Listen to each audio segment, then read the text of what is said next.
All right, well, let's go ahead and get started. I think some others will probably still be jumping on board, but that's all right. I don't want to hold everyone up. Again, good morning. My name is Scott Moffett. I think I probably know most of you on here. This is one of a number of different topical webinars that we're trying to do on the regular. This is actually a subject matter that, quite honestly, we probably should have done a while back because it seems to be a more and more significant issue, things coming up that we're unfortunately hearing about on the regular. And that is just scams, financial fraud, and oftentimes, unfortunately, targeting our seniors out there. And so the idea behind today's relatively short webinar here is just to highlight some of the more common scams that we're seeing, some things that you can do if you are a senior to protect yourself. If you are a younger individual with to protect, not only to protect yourself, but to protect the seniors that are also in your lives. That's our goal today, is just kind of walk away with maybe a little bit of a heightened awareness of the things that we can do to avoid being a victim of some of these frauds and scams. So with that, let's go ahead and kind of jump into this. With me, I should say, as always, is Max Ripberger. Max is an advisor here at Summit, and he's the manning the technology for me this morning. Okay, so I guess just to start, why are seniors targeted? Well, one of the big things is, you talk about, scams, they go where the money is, right? Seniors hold a significant amount of wealth, making them a prime target. The scammers try to exploit trust, politeness, and maybe even some potential cognitive decline. Um, that's not indicative that every person who falls victim to a scam has cognitive decline, but the reality of it is these people are getting more and more sophisticated with their scams. And so even if you are just caught off guard a little bit, you can very easily fall victim to some of these individuals. Many scams rely on fear, urgency, or confusion to trick victims.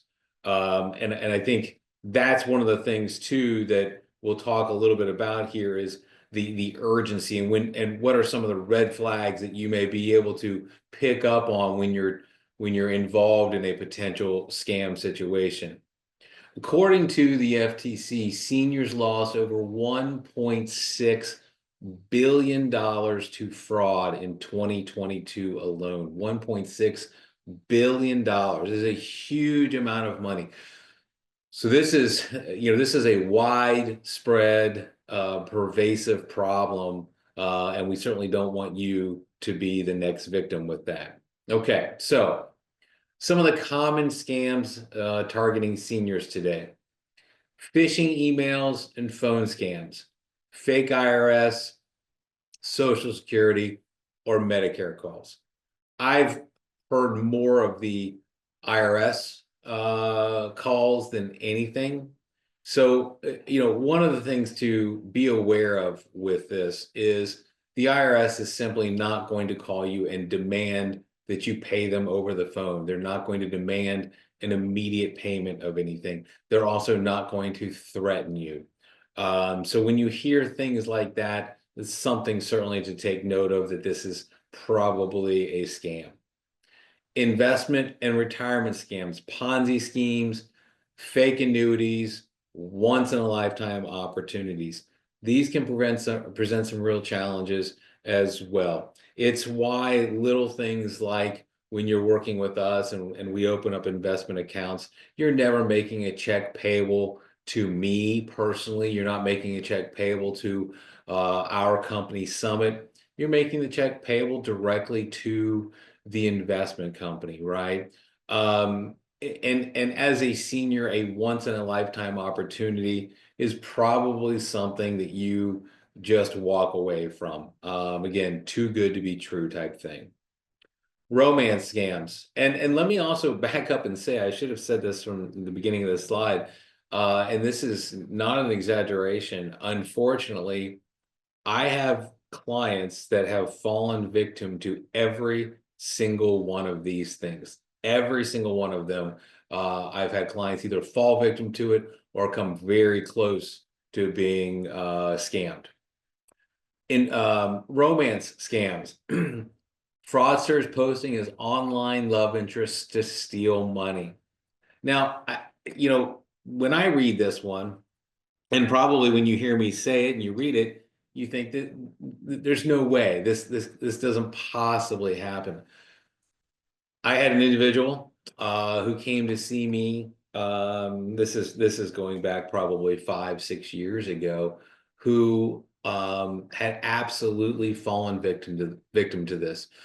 Gentleman in his 60s, retired, um, divorced, lonely individual, struck up an online romance with somebody in a different country.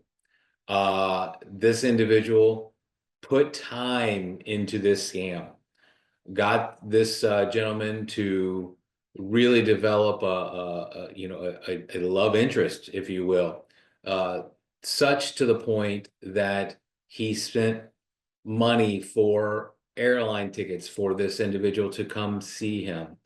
And as you might imagine, one thing happened and they required more money.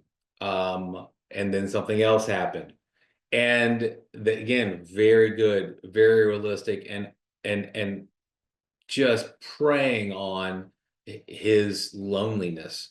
By the time he had come in to see me, and he was devastatingly embarrassed by this, but he had sent almost $50,000 to this scam situation. And unfortunately, this gentleman did not have a substantial amount of money. Very sad situation. So these things happen. Lonely seniors, lonely individuals. We have to just be aware that these things may happen. I've also had clients who have had parents who have struck up relationships online and have been stopped before money had been sent.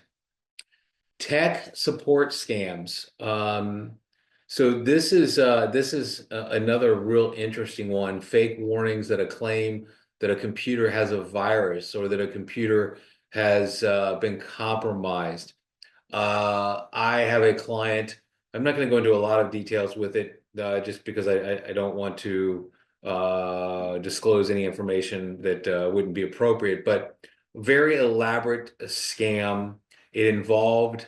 It started with a phone call that was supposedly from his bank, stating that there was a problem with the account and that they suspected that his computer had been hacked.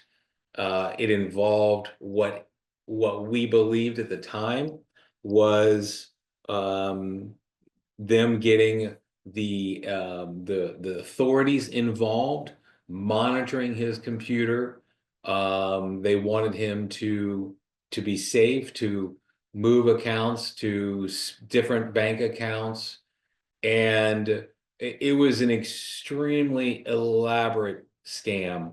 And honestly, I was involved with conversations with the client, and it took some time before I myself caught on that there were some red flags here. It was that elaborate, and unfortunately, it cost this individual some pretty serious money. And I will tell you that this is a client that very astute, very with it. Again, and I was right there with him until a certain point as well. So anytime you're getting this type of a warning on your computer, a phone call, things of that nature, I think it is absolutely best before you do anything, reach out to somebody else to get a second opinion on whether or not this is really an issue or a problem. Grandparent scams, fake emergency calls from family members needing money. Again, these things happen. Before you go and send money to anybody for anything, validate it. Get a second opinion. Double check that you are indeed sending money to whom you think you are sending money to. Okay, let's move on. Red flags. So unsolicited contact, calls, emails, or texts from unknown numbers. These, and part of the challenge too, maybe calls a little bit less today than in the past. But I know personally emails and texts that we just get so many of them. And oftentimes, the emails will be very, very convincing. They'll seem like they are legitimate, whether it's an email from PayPal or an email from your bank, right? These things look real. And you got to take a look at the email where it's coming from to make sure that it is a true email from that entity. So, if, for example, you get an email from, if you bank at Fifth Third and you get an email from Fifth Third that seems questionable, asking you to input information, things of that nature, look at the extension on the email. Let's make sure that it's truly coming from Fifth Third. Make sure that the spelling of everything in the email is accurate. Same thing with texts with unknown numbers. If you don't know it, I would not respond to it. Too good to be true. Promises of high returns with little risk. Again, if it just sounds too good to be true, there's probably an issue with it. I would certainly hope that if it has anything to do with investments, that's something you would reach out to me and we'd have that conversation. Urgency and pressure. Scammers rush decisions and discourage consulting families. So anytime, like I said before, that there's this sense of immediacy, you've got to do something or else, right? That is probably likely going to be a scam situation and something you just do not need to act on. And quite frankly, it's never going to take so much time to pick up the phone and call a loved one, pick up the phone, frankly, and call us here and say, hey, here's what's happening right now. Is this legit? What do you think? Right? Request for secrecy. Don't tell anyone. Act quickly. Just an absolute red flag there. Unusual payment methods, gift cards, wire transfers, cryptocurrency. We've had an issue, again, another real life situation with wire transfers. Had a client who typically paid their company rent via check. And they got an email that said the rent check had not been received and that they needed to wire the money. The client said, I'm not sure what's happened here. I don't understand. I will go ahead and make sure we get payment out. So they sent the wire. Come to find out, this is over a series of emails. Come to find out that the wire that they sent was to a fraudulent account. The email was not from their landlord. It was from a fake email that was literally one letter off in the email. The last name of the landlord had one letter off. That's all it took to create this fictitious email and then cause them to wire money to a fraudulent account. And because the money was wired, there was, the bank, the client approved the wire. There's no recourse back for the bank. The money is just gone.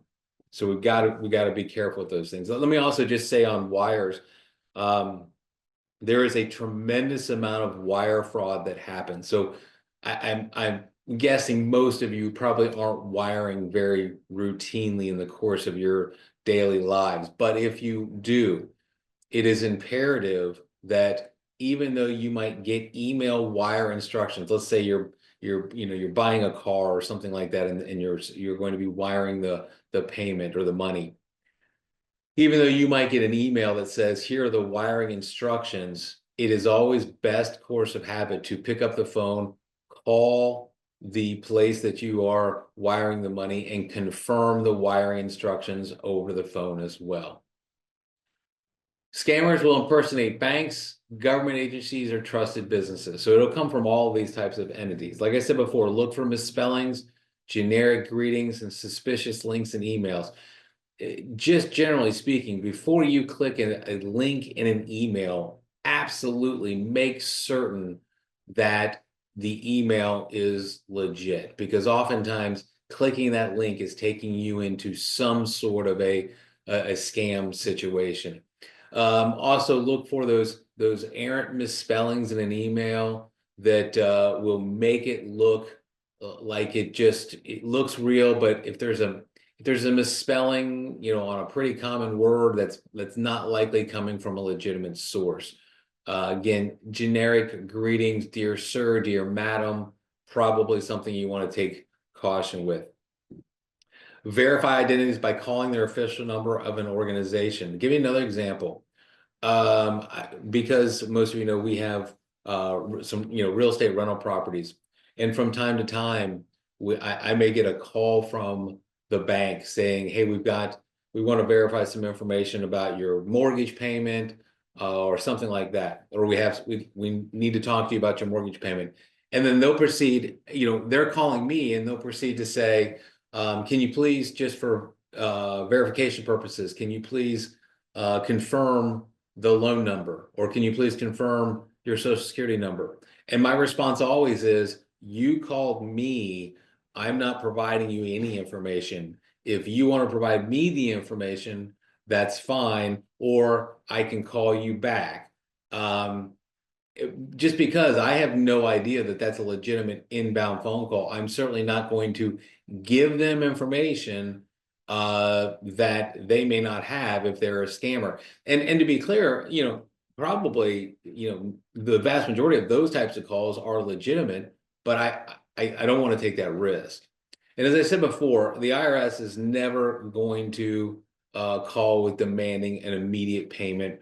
They're not going to put you in IRS jail or anything like that. And those are all things that have been said to people. So just never divulge information in those calls. Always have your heightened awareness when you're in those types of situations.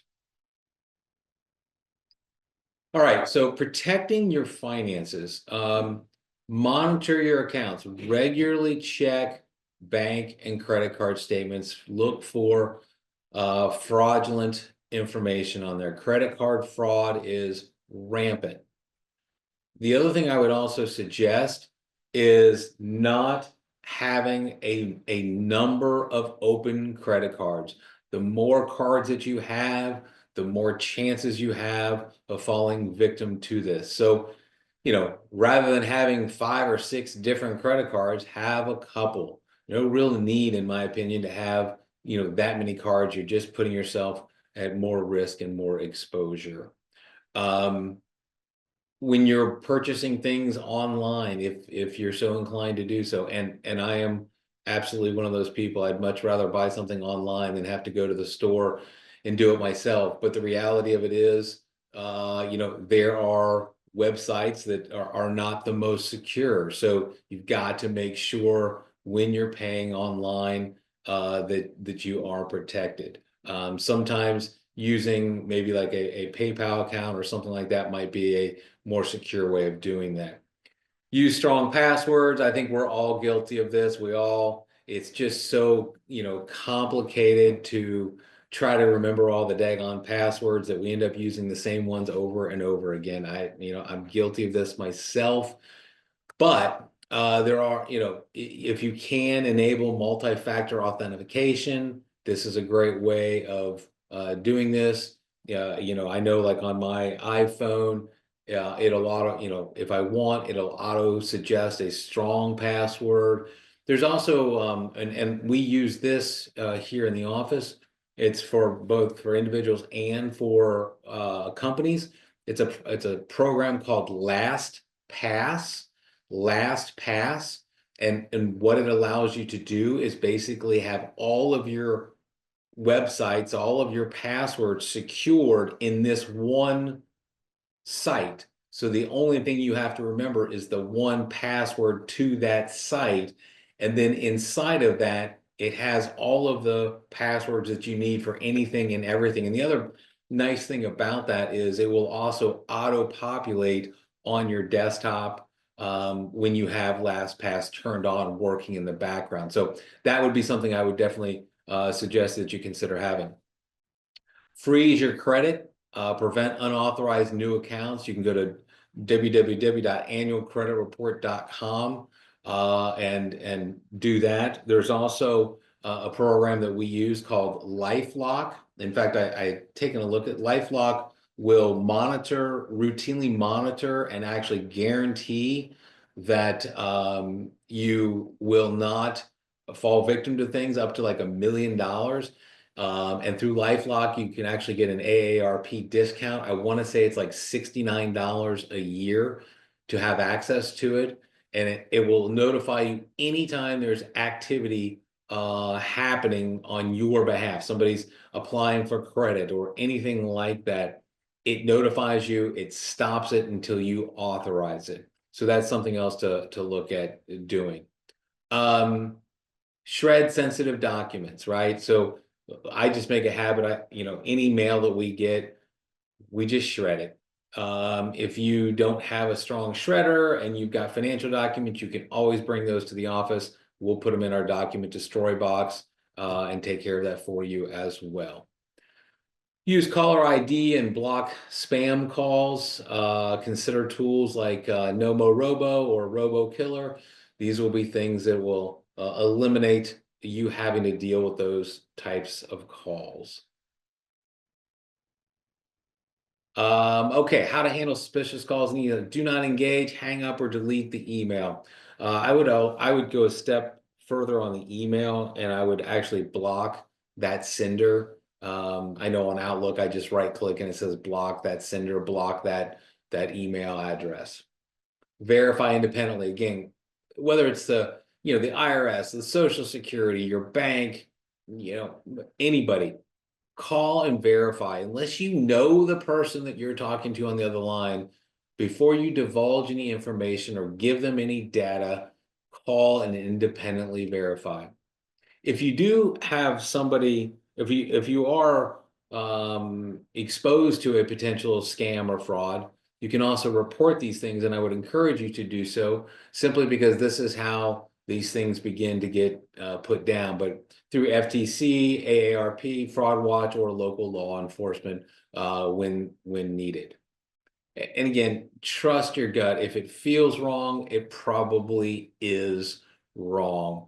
I would also suggest, Max, if you want to flip on as well, you can. I would also suggest, again, find somebody you trust to just kind of ask and bounce off of, is this something legit or not? So a few case studies. Really, I've kind of gone through these already, but elderly woman lost $10,000 in a romance scam. Never send that money. If you haven't met them, don't send the money. Retiree tricked into tech support payment. Microsoft, Apple, never call unsolicited for support. So things they're just not real. I see them. We get Microsoft ones all the time. Stuff's it's not legit. The same thing too. Like I get a Norton antivirus wants to renew quote my payment for the year and sends me the invoice and click here if this is not an accurate payment. Well, it's not an accurate payment, but I'm not going to click on it because it's a scam that wants me to click on it. So sometimes they've got to just take that step back and think through it before you do it. And again, IRS is not going to ask for wire transfers or payment via gift cards. And when you read these things, it sounds so silly, but people fall victim for this. It apparently it does work on some people. If you are not a senior and you have a senior in your life that you are kind of looking out for, right, or involved with their finances to some degree, I would absolutely pay attention to looking at their checkbook, looking at their credit card report, not because you're trying to be nosy, but because you're looking for things that maybe they're doing that they just aren't even realizing are a scam type situation. Okay. All right, go ahead. So sources: AARP Fraud Watch Network, FTC Scam, BBB Scam Tracker, National Do Not Call Registry. We can get on that, so it will block a lot of those calls. I don't think it prevents all of them, but it will certainly help. The other thing too, I would talk just a little bit. Max, you can go ahead and flip through if you want. As it relates to your investments and things of that nature with us, there are a couple of things that I want to just, talk to you about. Number one is you have the ability to have a trusted contact with us. So if you feel like I just want to make sure that at any time, I'm kind of protected. I mean, maybe sometimes I don't feel like I'm on top of stuff as I should be, need to be. If you add a trusted contact on your accounts, that gives me the ability to talk to that person kind of on your behalf or about your investments. It does not give them the ability to take your money, doesn't give the ability to dictate what you do with your money, but it allows me to have conversations with them if there is some concern about things going on. Either concern from my part, maybe I see things happening, or from their part and they want to talk to me about it. So it's called trusted contact. You can reach out to Terry or Max here at the office and we can get that set up for you. As it relates to, if you do feel like you are falling victim or have fallen victim to a potential fraud or your identity has been compromised, understand a couple things as it relates to your investments here. There is nobody that is going to call here and have us send money from your account anyplace other than to your address of record. So a few things. Number one, unless I am talking to you or Max or Terry is talking to you directly, we do not divulge information to anybody else, even if that person is a family member. We've had an unfortunate situation recently where one of our clients was very, very ill, unable to communicate. Their adult child called us and was honestly just looking for some guidance and information about his dad's accounts. Wasn't, just needed this information to be able to pay some bills and do some things. And unfortunately, because he was not on the accounts, he wasn't listed as a trusted contact. And I knew, 99.9% for sure that this was a legitimate call.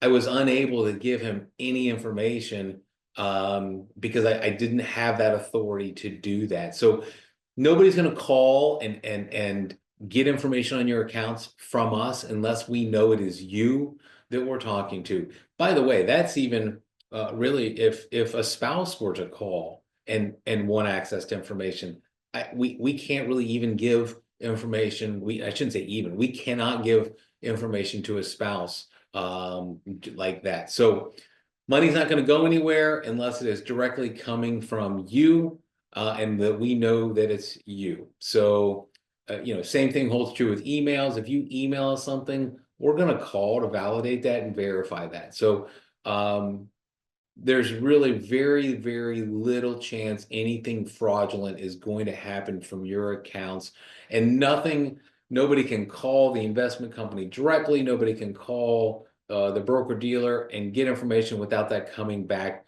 to me for approval to release monies from your account. So we're good there. So bottom line, wrapping this up, stay informed. Everybody can be a victim of these things. Be skeptical, report the scams, and again, talk to family, friends, and certainly talk with us as well. With that, I want to thank you very much. I hope this has been helpful information. I don't think anything was earth-shattering here, but sometimes it's good just to hear this information, one more time and make sure that we're staying on top of that. Hope you guys have a great rest of the day. We've got a couple of other webinars coming out over the next few weeks that we'll get information out to you, and hopefully you can join us. We'll talk to you soon. Thank you. Bye-bye.